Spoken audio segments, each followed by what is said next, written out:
Александар победува честно, по дневна светлост. Тој не ги краде победите. Глава 21. Истиот ден, петте другари го посетија Александар. Кралот беше лошо расположен, под впечатокот на еден лош сон. Тој благо се насмевна и им помогни на пријателите да седнат. Неговиот шатор беше раснат во прекрасна бавча во близината на храмот посветен на Амон Ра. Гранките на високите палми од сите страни фрлаа сенки правејќи ладовина. Кралот предложи да излезат пред шаторот, но да го посматраат заоѓањето на сонцето и да разговараат. Филота одби. Нека го сонцето, рече. Тоа и без нас веќе ќе зајде. Поарно е да останеме под шаторов. Предпоставувам дека имаш и некаква пијачка, можеби студено вино. Ќе биде, се насмеа Александар.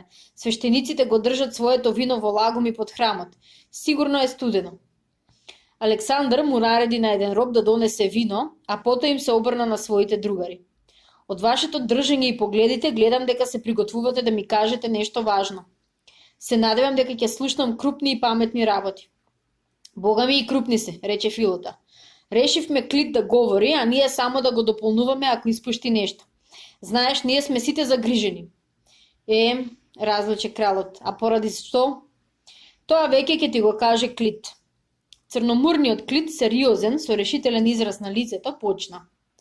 Твојот татко, покојниот Филип, зборуваше дека секој владател што дозволува војската да му залегне и да ја фати мрза, сами од себе си подпишува пропаст.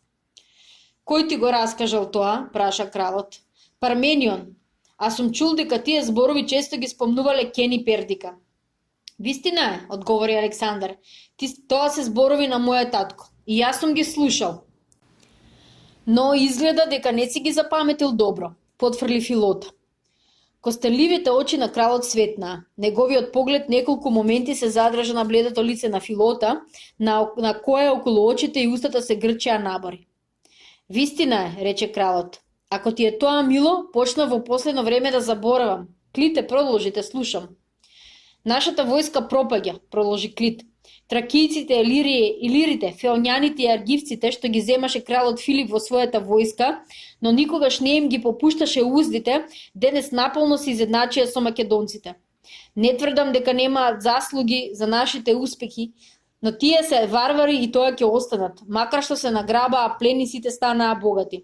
И тие и македонците живеат расипнички живот и речиси непрекијанто се пијанчат и поради пехарите го отфрлија оружјето што им стана тешко. Ни престои решителна борба со персијанците, а тие наместо да го челишат духот и телото, од ден на ден се претвараат во сенки на оние војници кои некогаш на 10 пати појаки од непријател удираа и го победуваа. Мислам дека со право се плашиме за нивната и нашата иднина. Овде, пред нашиве очи, се топи силата на војниците, а ние офицерите чувствуваме дека не сме во состојба тоа да го спречиме. А што да кажеме за оние што се вовлекоа како посада во поголемите и помалите градови, логори и станици? Нивната сила е наша сила, нивните животи се наши животи. Ако не ја повратиме дисциплината, се плашам дека ќе имаме можност да ги видиме нашите војници како насред борба го фрлаат оружјето и бегаат или како ни откажуваат послушност. Јас овде ти говорам од името на нас петмината другари, а сметам дека исто така гледаат и чувствуваат и другите старешини. Да дадат безсмртните богови да не бидам пророк на лошото. Клит заврши, Александар некое време помолчи, па очевидно возбуден одговори. Драг, добар мој Клите, ти благодарам што проговори од свое име и од името на другите другари. По битката со Ресак и Спитридат те засакав и нема нешто што не би направил за тебе. Твојата загриженост е оправдана, а твојата одлука вака искрено да ми зборуваш ме потресе. Познато ми е дека меѓу нашите офицери завладел страв поради борбата што ни предстои, но ете јас не се плашам. И таа борба ќе се заврши во наша корист. Филота трепери и ги криви носот и устата. Се чуди на мојата самоувереност. Јас не му забележувам. Таков беше и во детството. Кај Нера гледам црвени печати во лицето и вжарени очи. Тоа значи дека е претерано возбуден. Харпал ги собира рамениците и гледа во небото. Тој не е војник. Нему не може да му се забележи што го опфатил страв. А Фригија, тој ги стега тапониците и врти со очите. Тоа го правеше и во детството кога гледаше како се тепаат другите. Ништо вие, драги мои, не сте се измениле. Не е ни потребно да зборувате што мислите и што чувствувате. Клит кажа се и нему ќе му одговорам. Младите борци пие вино од сребрени пехари. Ги послушуваше робот Ликијас, на кого му беше пресечен јазикот. Тој некогаш бил собственост на сатработ Спитридат. Александар го приближи пехарот до устата, отпи 2 голтки и продолжи. Уште кога јуришевме на градот Тир, забележав дека многу наши офицери мрморат. Некои дури ми префрлија што буфтавте 7 месеци околу освојувањето на еден град. Тоа сигурно го знае Филото, зашто и тој тогаш мрмореш. Да, мрморев и сега мрморам. Тогаш, зад моите плеки се зборуваше да е жив кралот Филип, до ова не би дошло. Да, другари, навистина не би дошло, зашто кралот Филип не беше способен да зазема градови и тврдини. При обиколката на Бизан со собствените очи го видов неуспехот на мојот татко. Граѓаните го одбија од своите ѕидови и душевно отепан го натераа неславно да се повлече во Македонија. Неговите офицери тогаш тврдеа дека за нивниот неуспех се виновни елините. Тие тоа и сега го тврдат, веднаш пламна кралот, зашто треба да докажат дека Александар не го достасал Филипа. Не го достасал, можеби и вие така мислите. Другарите почувствуваа како да ги пресекува светлиот поглед на кралот. Уште нашите предци, продолжи Александар, добро знаеа дека семитските народи поорно од сите други оделуваа на опсадата на градовите. Тир за нас е важна стратегиска точка, но мене ми беше поважно на целиот свет да му докажам, а особено на своите официри, дека Александар Македонски поарно од Филипа умее да ги освојува градовите и дека за него нема пречки. Сите можни освојувачи на светот напаѓале на градот Тир и не го освоили. Вавилонскиот крал Навуходоносор Велики 14 години напуста ја чукал главата на тирските ѕидини. А јас го остави Тир за 7 месеци. Го зазедоа моите војници што носеа со години јуначко срце. Во нив јас никогаш нема да изгубам доверба. Тие влегоа во Египет, не влегоа во сила, туку слободно. Филота прсна со смеа. Се насмеа и другите другари. Смешно ви е, праша Александар. Смешно, сигурно, одговори Филота. Оној твој збор слободно навистина е смешен. На кралот меѓутоа не му беше до смеење. Мислам дека би требало да се објасни што има тука смешно. Ќе објаснам, почна Филота. Ние сите уште се сеќаваме на нашиот добар воспитувач Леонида. Од него изедовме доста ќотек, но по нешто и научивме. Тој нам ни зборуваше дека Египет за последните 500 години се претворил во нешто што по ништо не личи на онаа величина што ја постигнале великите фараони. За тоа време тој народ толку се срозил што дури и варварите го презираат. Кој се не влегувал во Египет? Најнапред етиопјаните, потоа асирците, вавилонците, персијанците и сега ние македонците. За нас египјаните не знаеа ниту дека постоиме, а сега не дочекуваат како богови. Слушам дека свештениците решили да ти поднесуваат жртви како син на богот Амон. Филота застана, па гледајќи подбивно во кралот ги праша своите другари. Дали знаете вие нешто за тоа? Прекрати со тоа, пресече Клит. Изборувај натаму ако имаш нешто да кажеш. Александар молчеше, но другарите забележаа како му се шират нозрите, а лицето му бледнее. Зарем беше тешко да се влезе во земјата на такви клетници, кои во одбрана на својата земја измислине уште победно оправдување и по своите грандиозни храмови извикуваат: што се освојувачите на светот со својата поминлива слава според бесмртните богови и нивната моќ? Што ли не ќе измислат уште шутите чувари на храмовите? Доста безбожнику, пламна Александар. Не сакам веќе да те слушам. Одете сите, го завршивме разговорот. 3 дена подоцна Александар тргна со својата војска за Феникија, стаса во Тир, му принесе жртва на Херакле и организира гимнастички и музички надпревари. По 2 дена, не советувајќи се со никого, Александар издаде наредба целата македонска војска да тргне кон Тапсак и реката Еуфрат. Тогаш на сите офицери и војници им беше јасно дека кралот има намера да навлезе подлабоко во Азија. Во меѓувреме, за благајник на целата кралска ризница го постави Харпал, а за заповедник на сојузничките коњаници Фригија. Третиот свој другар од детството Неарх го постави на Сеатрап за Ликија. На Клит Црниот, синот Дропидов, Александар му го довери командувањето на еден голем одред коњаници од гардата кралска придружба. Македонската војска стаса во Тепсак во месец август и на Еуфрат најде два моста што ги изграделе персијанците. На другиот брег имаше 1000 коњаници и 2000 пешаци елински наемници. Нив Дарија ги поставил тука да го бранат преминот преку реката, ако дојде македонската војска на тоа место. Заповедникот на персијанците, Мазеј, кога во далечината ја виде Александровата војска, веднаш го напушти местото и се повлече на исток кон главниот логор. Македонската војска го премина Еуфрат и влезе во Месопотамија, па тргна помалку заобиколен, но позгоден пат, ги заобиколи арменските планини, стаса во североисточниот дел на земјата, каде што имаше достатно трева за конјите, а исто така и продукти за војниците. Откако дозна Дарија дека на реката Тигар поставил логор со голем одред коњаници, со цел да се запре продирањето на непријателот, Александар, не двоевејќи се, тргна на таа страна. Меѓутоа, македонската војска, кога стигна до реката, не го најде ни Дарија, ни персиската војска. Кралот веднаш им нареди на војниците да почнат да ја преминуваат реката. Таа ноќ настана полно затемнување на месечината. Меѓу војниците завладеа страв. Александар им принесе жртва на земјата и месечината, зашто сметаше дека таа појава предскажува среќа за македонците. Неговите војници, бледи од страв, шепотеа меѓу себе и им даваа веќавања на боговите за да изнесат целата глава од оваа борба. Многу меѓу нив, изморени од деење, со вознемирени погледи и исплашен дух ја дочекаа зората. Во таква состојба војската го продолжи патот низ Асирија, оставајќи ја зад себе реката Тигар и Гордиските планини. Четвртиот ден македонските војници пресретнаа Дариева предстража од 1000 коњаници. Персијанците веднаш почнаа да бегаат. Александар веднаш им подвикна на пеоњаните да го следат и го шибна Бухефал и се спушти преку полето по непријателот.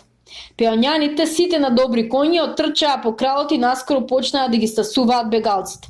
Едни ги степаа, други ги фатеа, а повеќето, што беа на одморени коњи, ги фрлија во честорот и одјурија кон исток.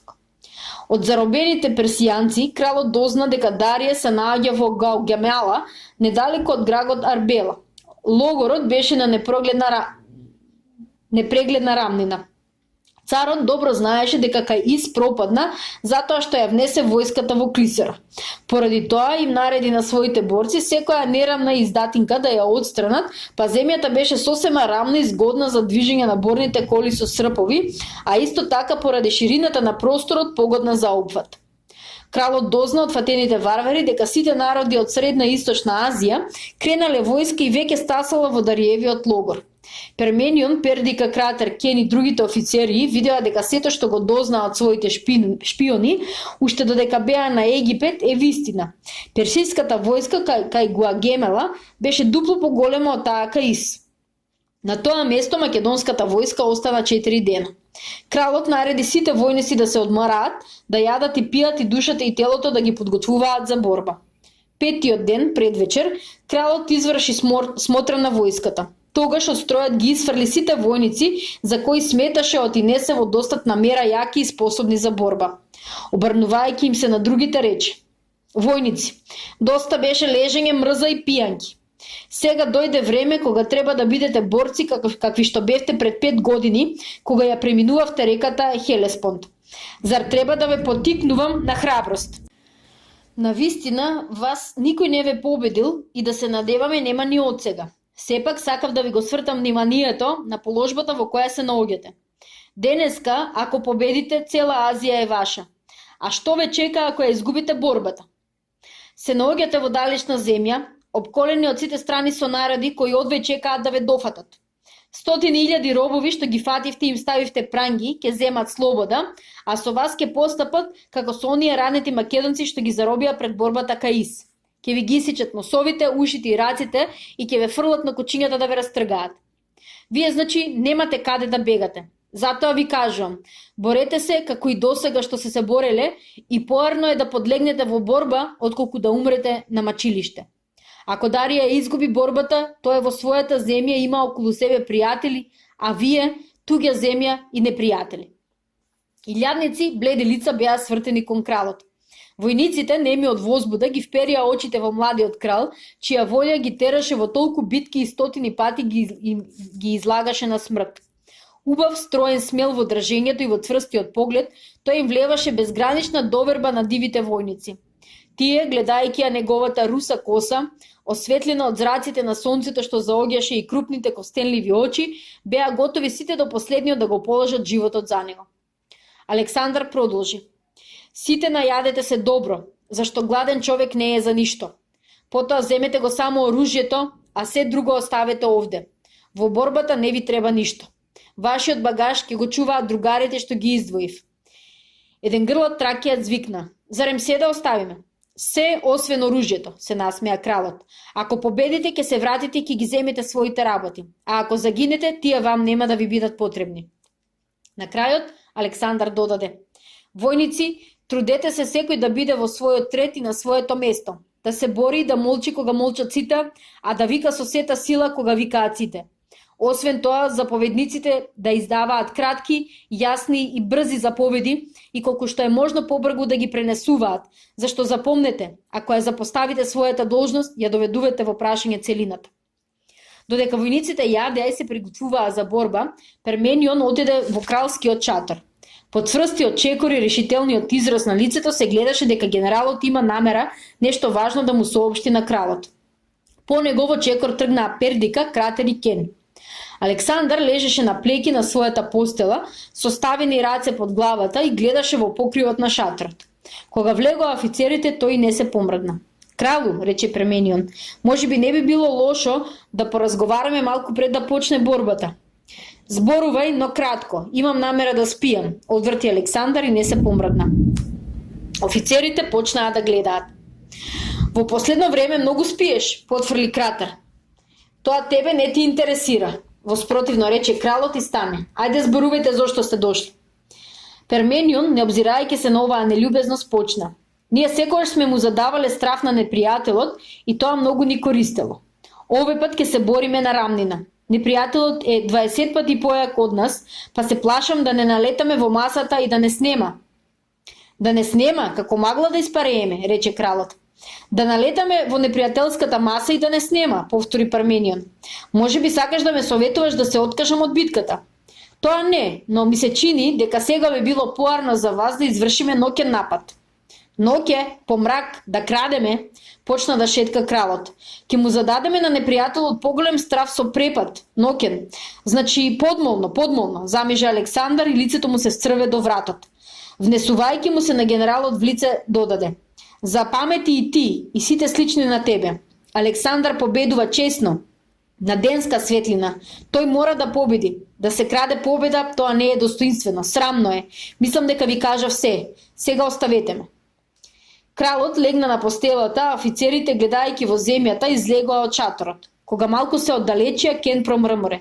Бог, Зевсов син. Тоа негово божество ме доведува до лудило. Шкртна со завите Кратер. Мој страј другар, му рече Пердика на Перменион. Нашето искусство и воена слава не вредат николку кантичка катран во која се подмачкуваат оските на божествените коли. Перменион, без да сака, се насмеа и додаде. Во право си, одам да се искапам и да принесам жртва огненица, зашто денеска сите ќе изгинеме.